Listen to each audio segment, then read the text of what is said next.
wabarakatuh. Nama Bapak semuanya, mudah-mudahan tetap sehat walafiat dan tetap semangat menjalankan kegiatan hari ini.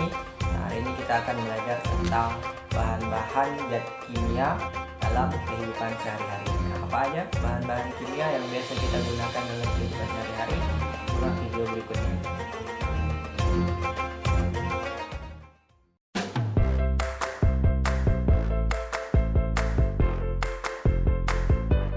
Baik, simak bahan-bahan kimia dalam rumah tangga berikut ini. Nah, ini adalah bahan-bahan kimia yang biasa kita gunakan dalam kehidupan sehari-hari. Nah, coba apa saja kira-kira bahan kimia dalam rumah tangga yang sering kita temukan dalam kehidupan sehari-hari, dan apa saja macam-macam bahan kimia tersebut?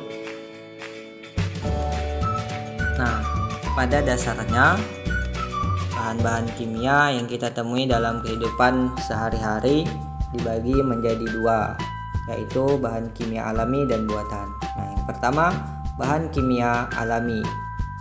Nah, bahan kimia alami ini adalah bahan kimia yang sudah ada di alam.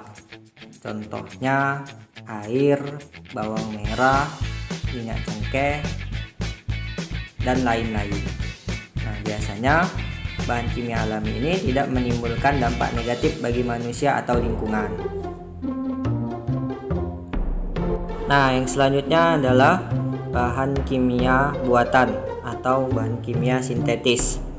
Bahan kimia sintetis adalah bahan kimia yang dibuat di pabrik dalam skala yang besar. Nah, contohnya adalah deterjen, pewangi pakaian, kemudian ada obat nyamuk juga, dan lain segala macam.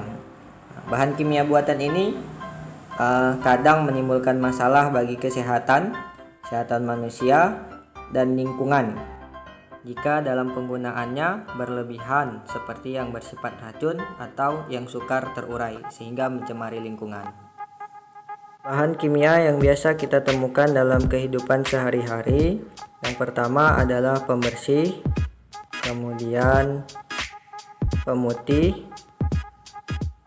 pewangi, dan pestisida. Bahan kimia yang pertama adalah pembersih. Pembersih adalah bahan yang digunakan untuk membantu mengangkat dan melarutkan kotoran yang melekat pada suatu benda. Contohnya adalah sabun. Kemudian yang kedua adalah contohnya pasta gigi. Kemudian yang kedua adalah pemutih. Pemutih adalah bahan-bahan kimia yang digunakan untuk mengatasi kotoran yang membandel pada pakaian.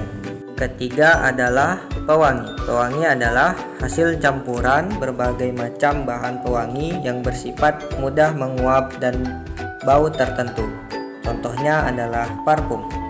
Pada umumnya, parfum yang dikemas dengan bentuk semprot menggunakan bahan pendorong atau propelan dari golongan klorofluorokarbon atau CFC.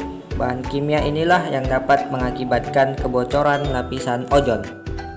Yang keempat adalah pestisida. Pestisida adalah bahan kimia yang digunakan untuk memberantas hama tanaman sehingga tidak mengganggu hasil produksi pertanian. Pestisida digolongkan menjadi beberapa jenis.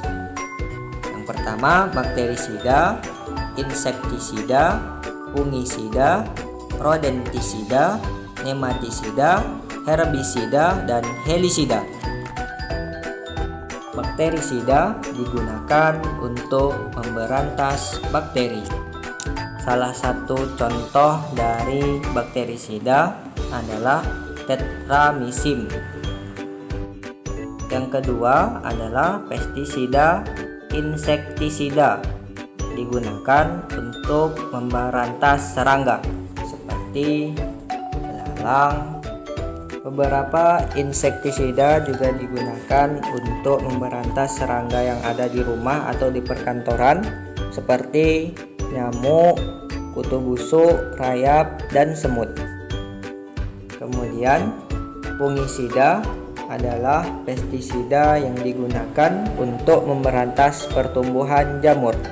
Rodentisida adalah pestisida yang digunakan untuk memberantas hama tanaman berupa hewan pengerat seperti tikus. Kemudian nematisida adalah pestisida yang digunakan untuk memberantas hama tanaman jenis cacing. Kemudian herbisida yaitu digunakan untuk membasmi hama pengganggu seperti alang-alang, kemudian rerumputan dan eceng gondok. Kemudian helisida adalah pestisida yang digunakan untuk memberantas hama tanaman seperti siput dan bekicot.